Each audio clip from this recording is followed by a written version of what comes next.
Assalomu alaykum, yaxshimisizlar?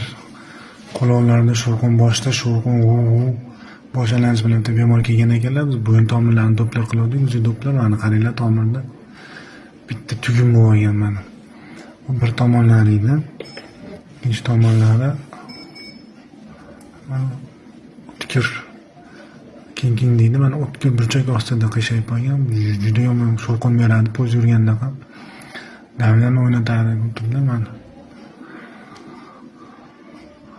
Shunaqa o'tkir burchak ostida keng deydi mana. King Kong emas, keng deformatsiya bu.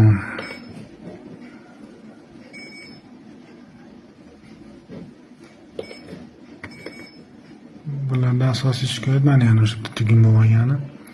Bunday kelib turib bitta tugum bo'lib chiqib ketgan. Quloqda shovqin, shu boshlar bilan o'ynashi, boshlanishi.